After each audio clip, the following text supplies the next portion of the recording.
vej til Halong Bay.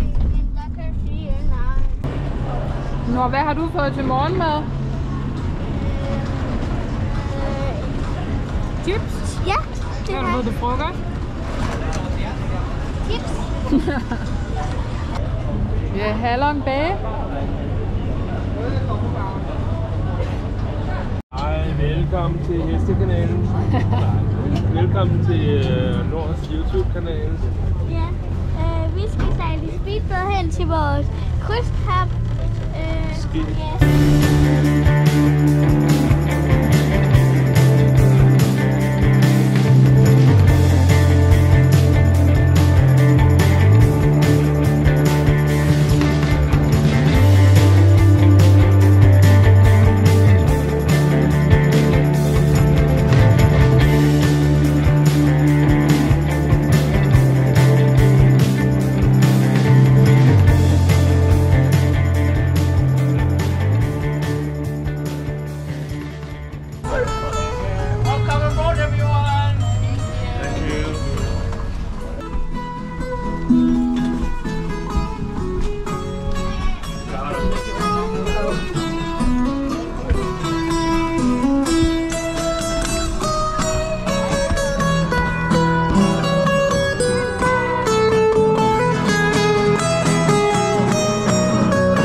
Er der en, der står? Kom nu.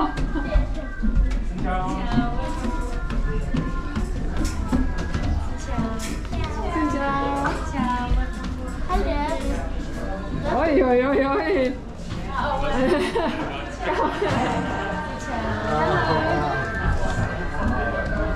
Ej, jeg skulle have gjort det her på telefonen i stedet for.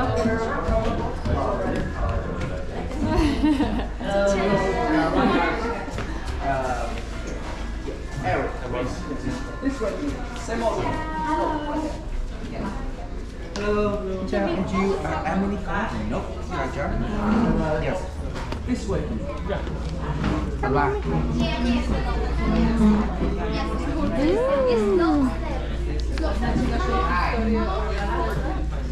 Det er sådan midten over der, lyst til. Ja, ind i midten med dig. Hold da op, Peter. Du kan kigge ud på vandet.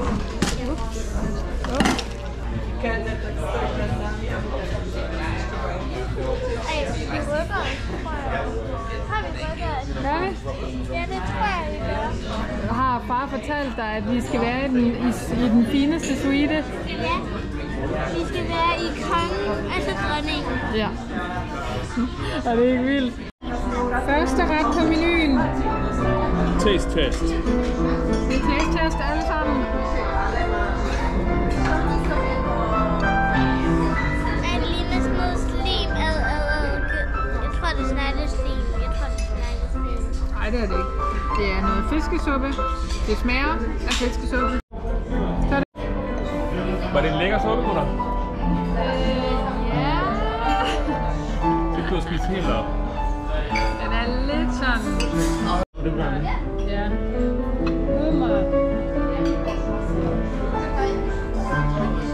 Anden ret. Fjerde ret.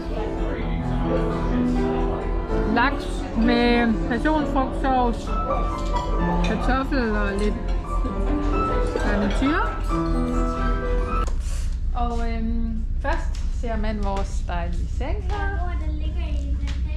Nord, hun ligger i vores massagestol. Nej, den skal far bruge med. Ja. Så har vi panoramaudsigt til Halong Bay. Vi har fået en flaske vin her og noget frugt. Så kan vi sidde her og spise. Vi vil faktisk godt spise morgenmad og sådan noget herinde.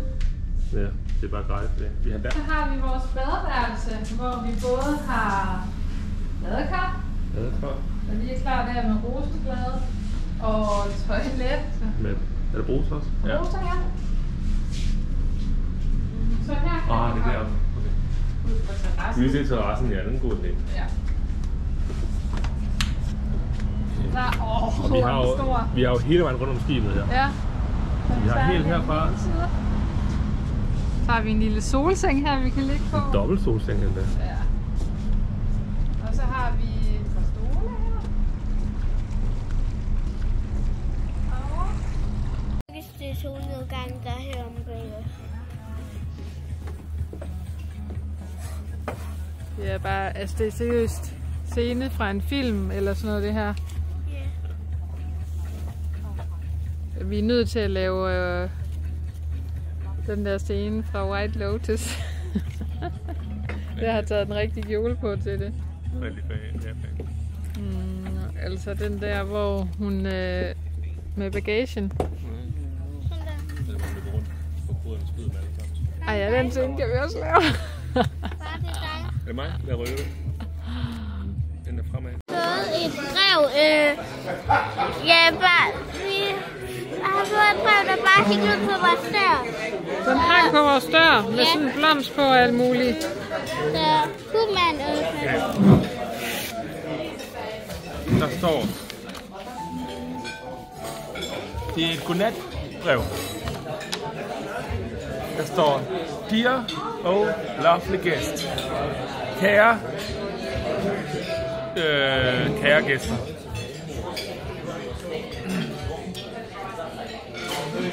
Mens solen drukner i havet, månen har åbenbaret sig på den smukke himmel, og stjernerne skinner så lyst, at det er som om de smiler til dig. Du læser overhovedet ikke rigtigt. Må dine drømme fyldes med smukke ting og positivitet. Hvad betyder positivitet? Vi kan ikke vente Hvad med betyder det, mor? at betjene dig i morgen, og vi håber, at du har en dejlig ferie. Nej. Vi ønsker dig søde drømme og en god nats søvn. Sov godt. Det er bare et eller andet. 21 til 23 grader. Mor, jeg har også læst den højt. Jeg har brugt nogle lidt andre ord. Gør noget. Men sådan indholdet var det samme. Positivitet betyder, man tænker godt om noget, eller prøver sådan at tænke det bedste om noget. Det betyder et eller andet mega frækt noget. Jeg sagde, mor, der var anderledes.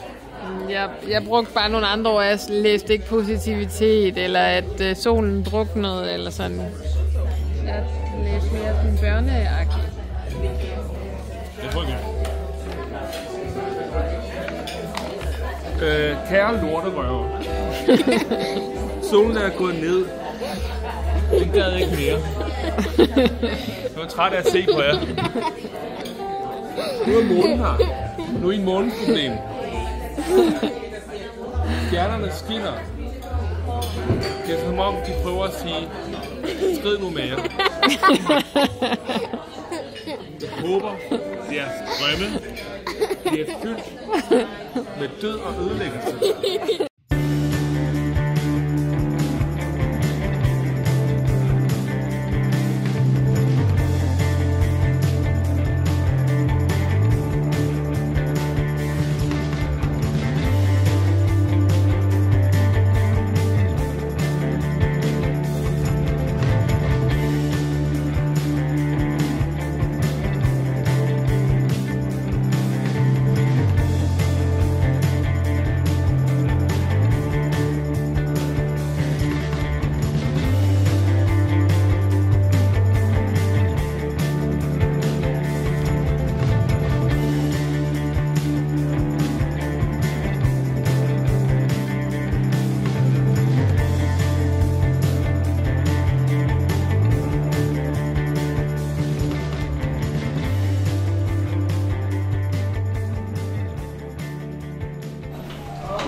Og du får, man kan se din solcreme, den flyder ud i vandet.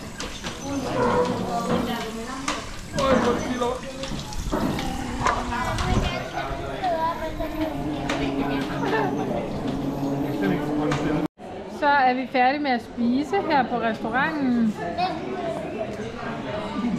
Nora, hvad synes du om maden her?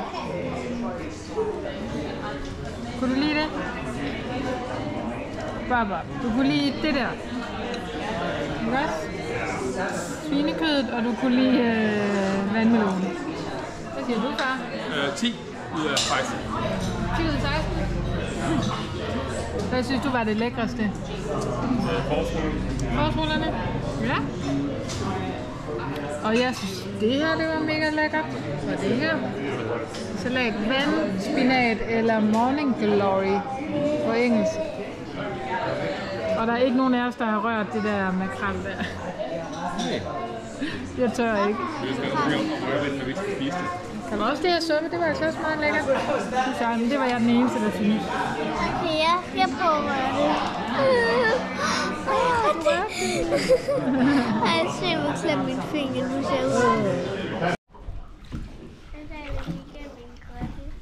Ja, en lille mini-grotte.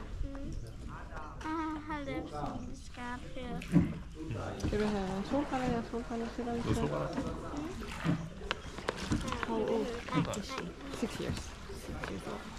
Very smart, very perceptive. Yes, And yes. beautiful. Oh, thank you.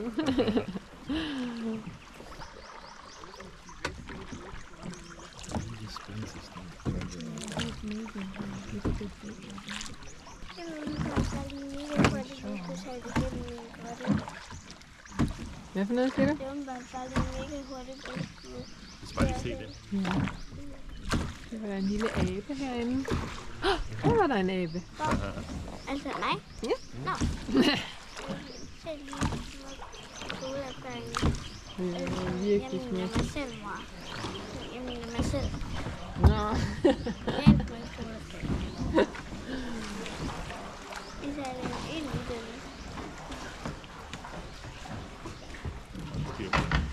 Det ser bare helt vildt ud også. Ja. Kan den klippen der? Ja. Fuldstændig... Ligesom i et spil. Jeg tror, det er en masse muslinger og noget der.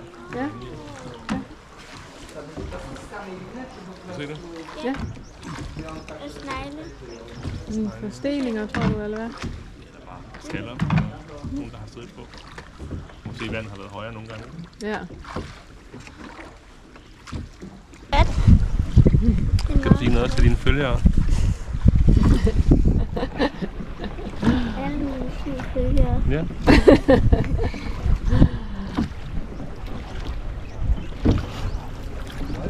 Ở rừng này thì ở đến mùa ấy, tháng 5, tháng 6 ấy, thì nó có cái quả giom rừng, quả kéo rừng, với lại có cái quả so rừng ấy. Đấy thì là đến cái mùa có quả đấy thì nó an toàn. Đấy mà hết cái mùa quả đi thì nó an toàn, cái kiểu là những cái lá cây này mà cái nó ăn hẳn cái ngọn đấy, cái ngọn cây này, cái lá non đấy, chứ còn nó không ăn lá già đâu. Nó cứ leo ra cây này nó an toàn cái ngọn lá đấy.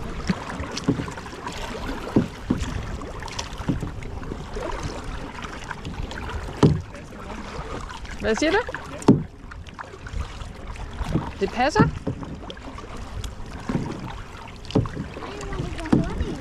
Ja. Vi er gode, dig og mig. Ja. Han har rigtig mandekræfter, har han. Har vi mandekræfter? Okay. Hej far, vi taler ind i dig. Skal vi se, fik jeg det tændt nu? Ja, det gør jeg. Mor, vi skal sejle til fangelsen. Ja. Far, Vi, hent dig væk.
Hej Nolle, hvad laver du? Jeg finder muslinger. Finder du nogle gode nogen? Wow, det er fedt, hva'?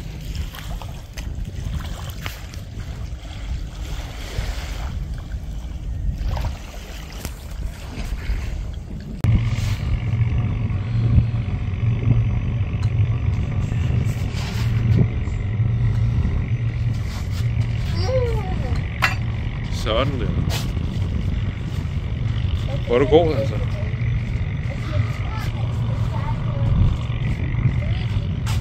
Lad os sige, du starter der, så starter jeg her. Eller må jeg gerne få et kort ind? Nu kan godt få den her, ja. Så tager jeg den her op. Sidste aften på vores cruise, eller noget.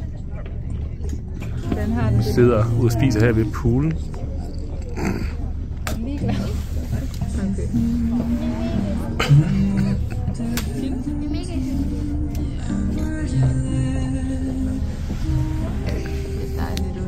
Dejligt at have nogle... Vi opsummerer igen. Jeg tror ikke, den fangede, hvad I sagde. Nå, okay. Vi sidder her og spiser ved poolen, eller skal til at spise ved poolen. Det sidste aften i dag. Og jeg synes, det er lidt træls at skulle afsted i morgen. Nå, hun er ligeglad, siger hun. Så jeg tror også, du er lidt træt. Lidt træt. Der har virkelig været gang i den i dag. Vi har lige spillet golf, mig og Nord. Får lidt tæppe. Bliver forkælet.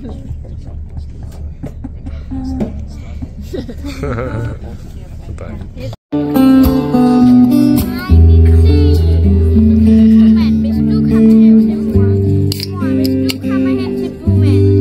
Skal vi alle sammen sidde på rad og række?